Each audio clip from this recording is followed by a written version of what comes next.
महाविकास आघाडीमध्ये चैतन्याचं वातावरण आहे का?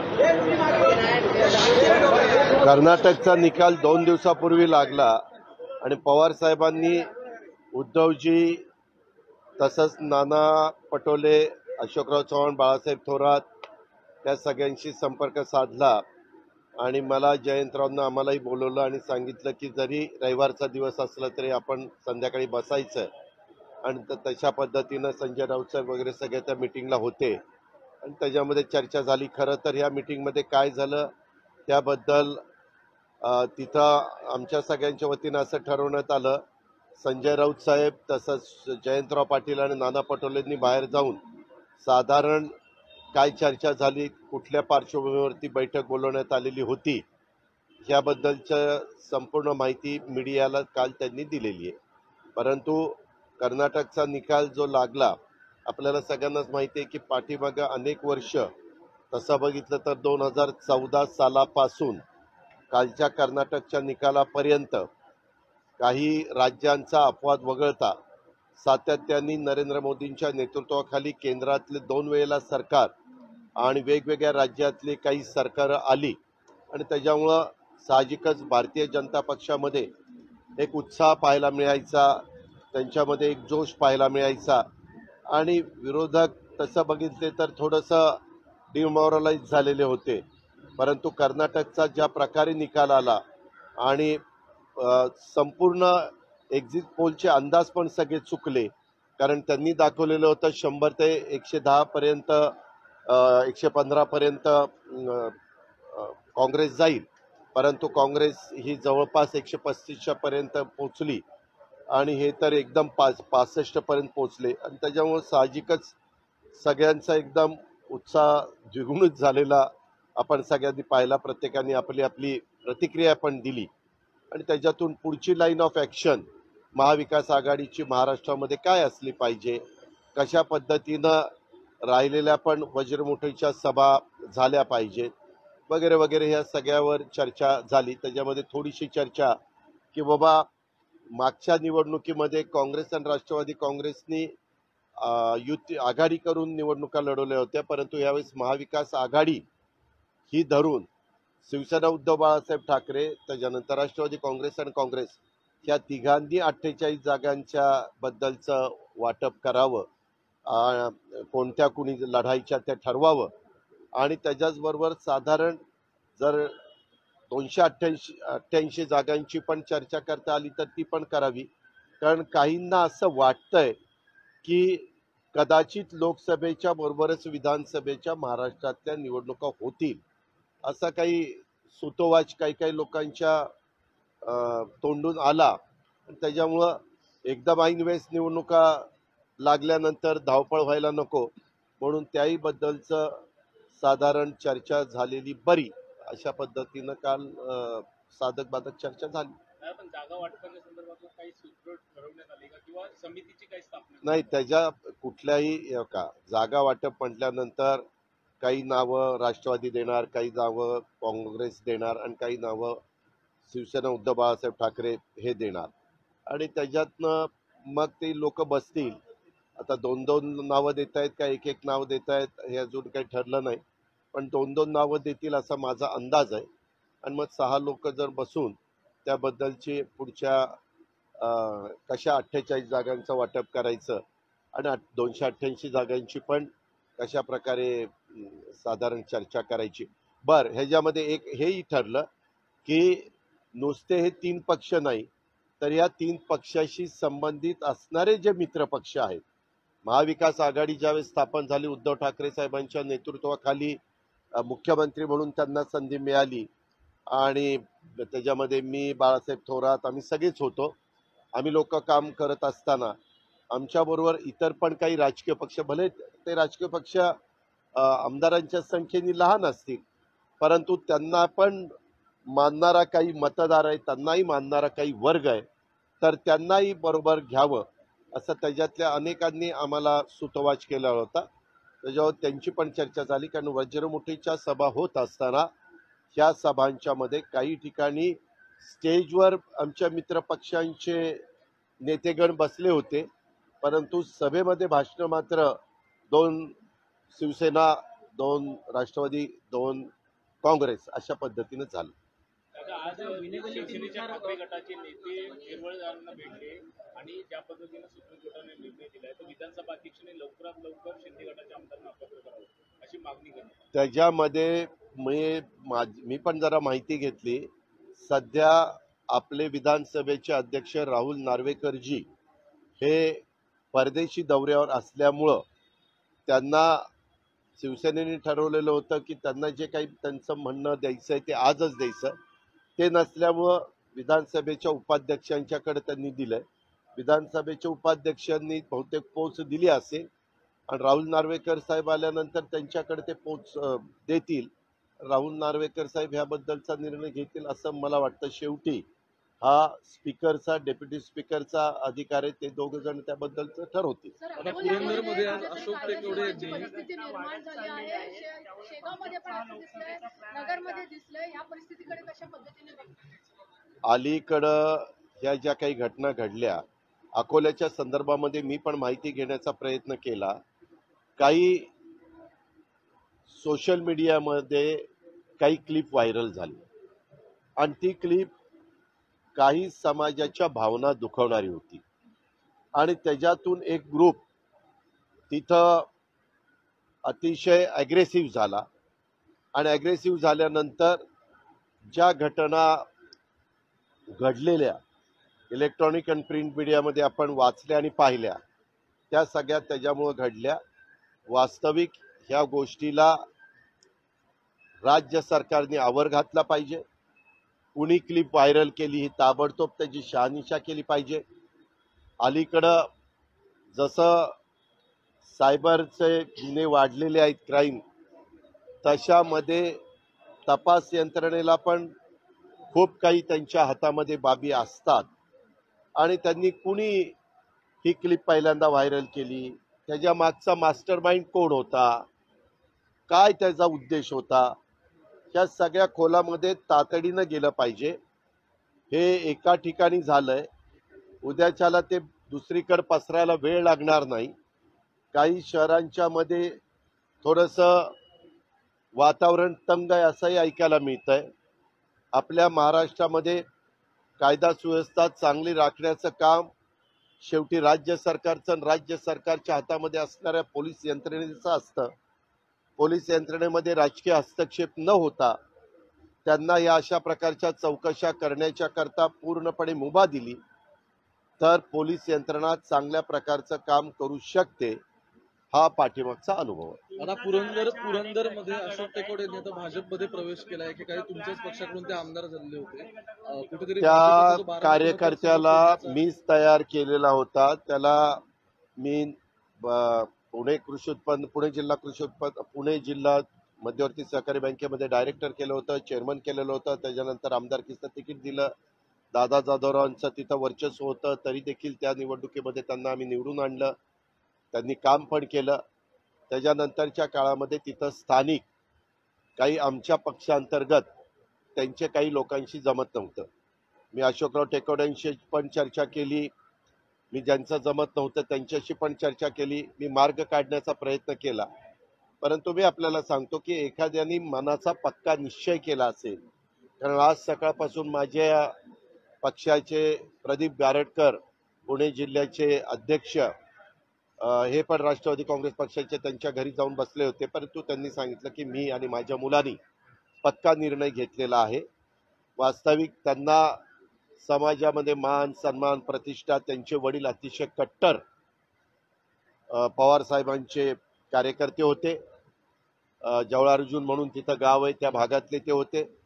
आणि त्याच्यानंतर मी पण अशोकरावांना, मी राजकीय जीवनात आलं 91 साली तिथं खासदार झालो अतिशय तरुण वयात. त्यावेळेस मी त्यांना नेहमी जवळ केलं. माझ्या परीनं पक्षाच्या माध्यमातून जी काही ताकद देता येतील, शक्ती देता येतील ती द्यायचा प्रयत्न केला. पण स्थानिक काही वाद झाल्यावर आम्ही प्रयत्न करत असतो. दुर्दैवाने त्याच्यातनं मार्ग आम्हाला काढता आला नाही आणि म्हणून त्यांनी ही टोकाची भूमिका घेतली. त्याला वेगळी पण अजून काही कारणं आहेत. ती कारणं तुम्ही त्यांनाच विचारली तर जास्त बरं होईल, कारण मध्ये त्यांच्याकडं IT ची धाड पडलेली होती तेव्हा काही कागदपत्र तिथं मिळाली असंही कानावर मला प्रदीप गारटकरांनी सांगितलं आज मगाशी, आणि त्याच्यामुळं पण काही घडलंय असं ऐकायला मिळतंय. जयंत पाटील यांना सुद्धा दुसरं समन्स जारी झालं. अरे बाबा, एकाने विचारलं एवढं अंगावर काय येतात? जयंत पाटील यांना पुन्हा एकदा समन्स आलेला आहे. येत्या 22 तारखेला त्यांना पुन्हा एकदा ईडीने चौकशीसाठी मी बोलवलेलं पण आहे. ती बातमी वाचली काल. जयंत पाटील साहेब आणि मी बरोबरच होतो, परंतु हा विषय काही तिथं निघाला नाही, त्यांनी काढला नाही, मी विचारला नाही, कारण ह्या बाकीच्या गोष्टी चाललेल्या होत्या. परंतु आज माझी जयंतराव पाटलांच्या बरोबर 5 वाजता एक मीटिंग आहे, त्यावेळेस मी त्याबद्दलची माहिती त्यांच्याकडे घेईन.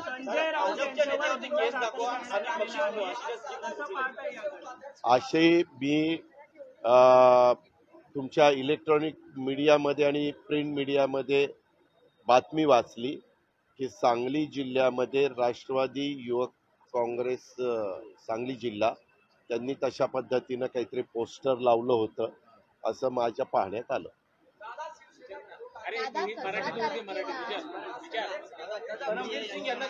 2024 के लिए कुणाला? त्याच्याबद्दल राज्याचे गृहमंत्र्यांनी सांगितलं की त्यांना कॅगनी का कुणी कॅगनीच त्यांना बरोबर आहे त्यांनी दिली असं मी काल देवेंद्र फडणवीसांचं स्टेटमेंट ऐकलं. आता त्यांनी काय केलं, ज्या एजन्सीनी त्यांना क्लीन चिट दिली त्याच्यामुळं आम्ही त्यांना क्लीन चिट देतोय असं स्टेटमेंट राज्याच्या उपमुख्यमंत्र्यांनी केलेलं माझ्या पाहण्यात आलेलं आहे. कर्नाटकच्या निकालानंतर आता राष्ट्रीय अध्यक्ष भाजपचे हे मुंबई दौऱ्यावर असणार आहेत. 17 आणि 18 तारखेला स्वतः JP नड्डा हे मुंबईत नाही हो का, त्यांचा तो दौरा पहिलाच ठरलेला होता.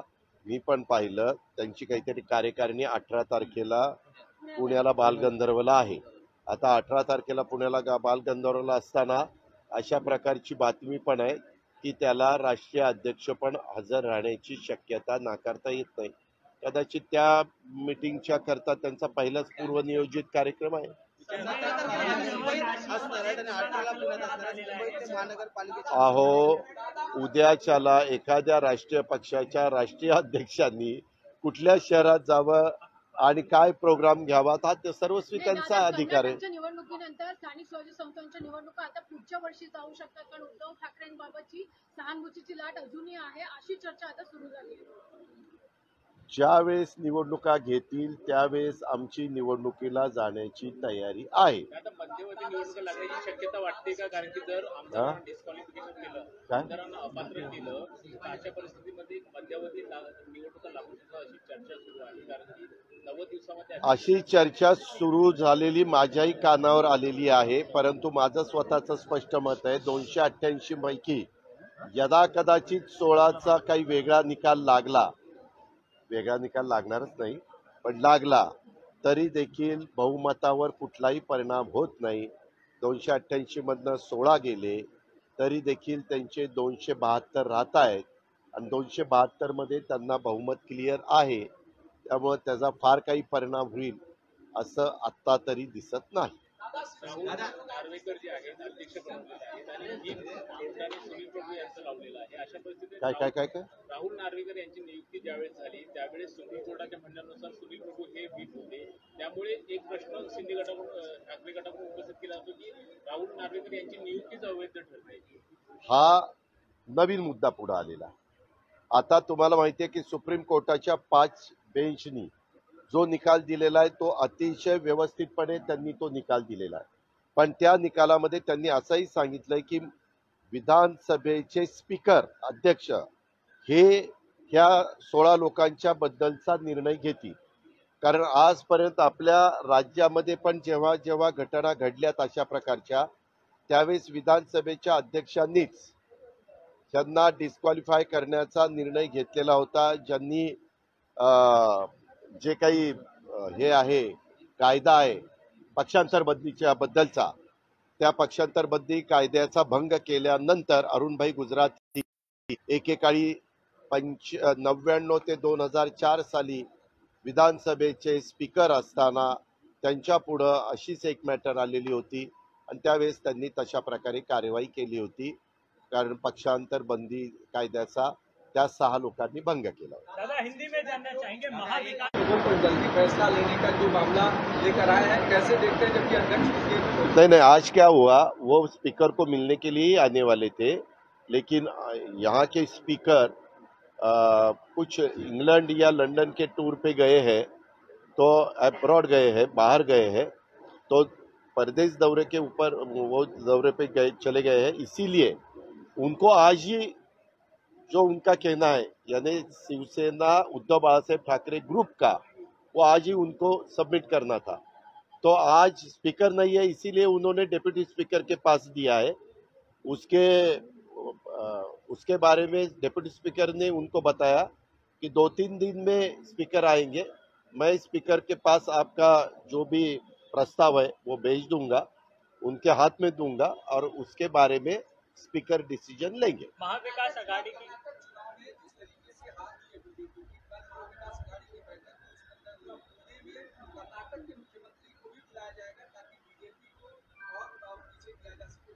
नहीं, कल वहाँ बात करते वक्त वहाँ एनसीपी के, कांग्रेस के और शिवसेना उद्धव बाळासाहेब ठाकरे के सभी वरिष्ठ नेता वहाँ बैठे थे.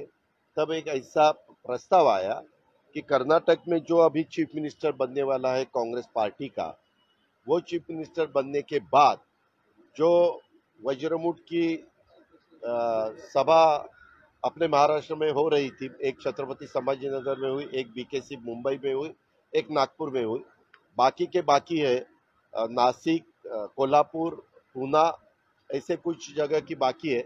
तो वो सभा जब लेंगे तब वहाँ के चीफ मिनिस्टर को भी हम बुलाएंगे और उनका भी सत्कार करेंगे, ऐसा वहाँ चर्चा हुई. आपने ये भी कहा कि चुनाव के लिए विधानसभा उसके बारे में कल संजय राउत साहब, जयंत पाटिल साहब और नाना पटोले जी, ये तीनों पार्टी की तरफ से प्रेस को बताया है कि क्या क्या चर्चा हुई और आगे की लाइन ऑफ एक्शन क्या होनी चाहिए या होने वाली है, ऐसी चर्चा कल हुई है.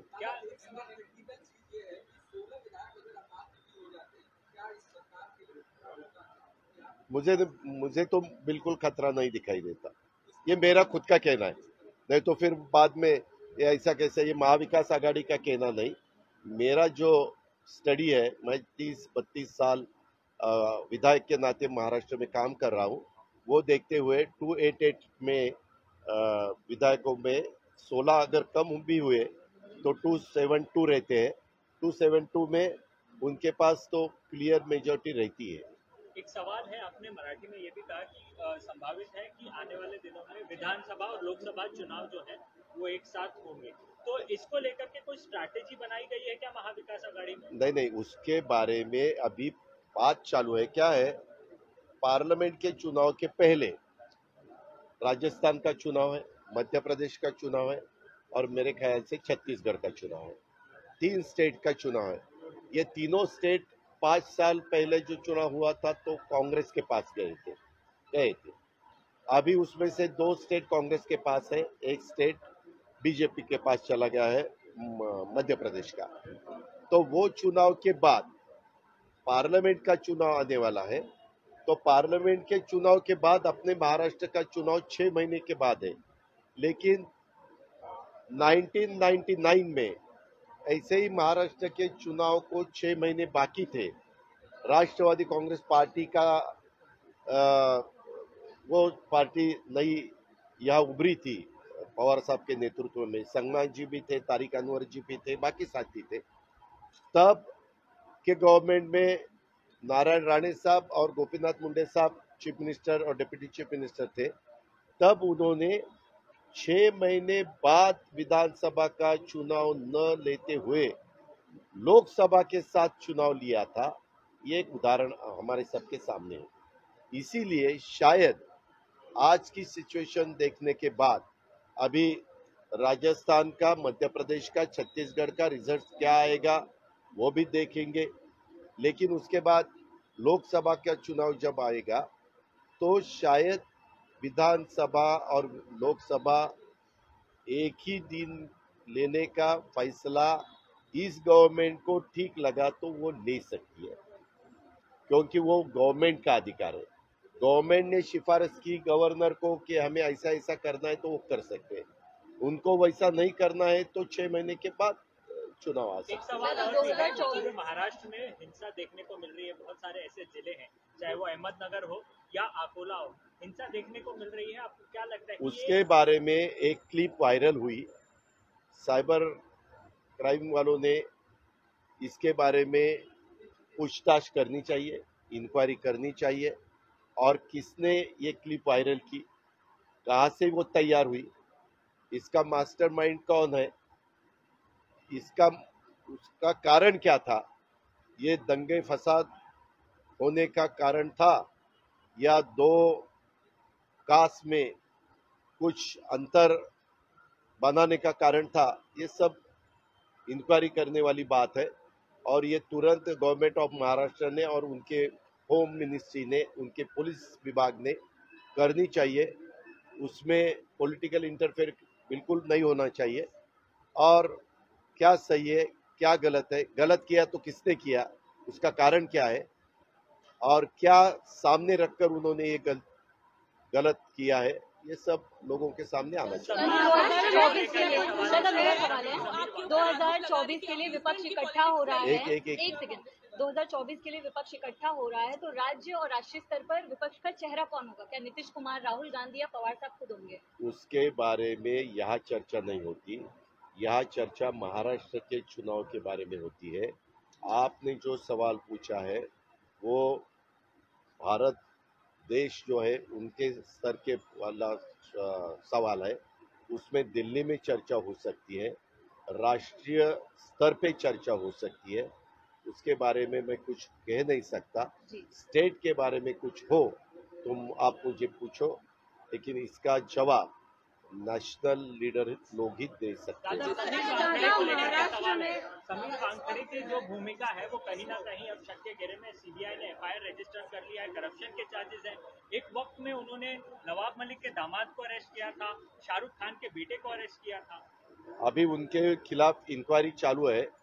इंक्वायरी खत्म होने के बाद सब कुछ आगे आएगा कि क्या गलत था, क्या सही था, किसका स्टेटमेंट ठीक था, किसका स्टेटमेंट गलत था, वो सब सामने आएगा। आप लोगों को बहुत बदनाम किया था उस दौर में। किया था ना, जब उनके हाथ में कुछ रहता है तो बदनाम लोग करते ही है, ऐसा ही चलता है। लेकिन बाद में पता चलता है 6 महीने के बाद, साल के बाद, 2 साल के बाद, 30 साल के बाद। लेकिन बदनामी तो जो होनी है वो हो ही जाती है।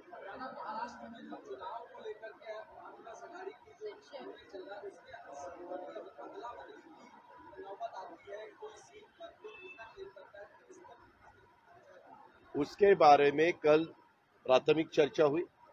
वो चर्चा होने के बाद दो एनसीपी की तरफ से, कांग्रेस की तरफ से और शिवसेना की तरफ से लोग बैठेंगे। 6 लोग बैठकर उसके बारे में चर्चा करेंगे। और ये चर्चा करते वक्त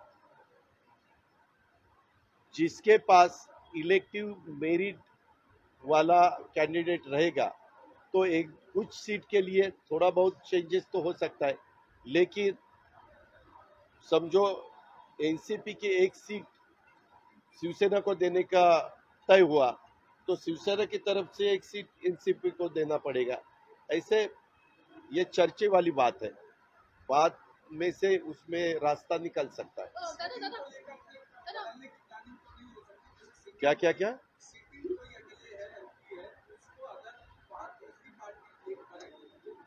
नहीं, उसके बारे में कुछ भी चर्चा नहीं हुई।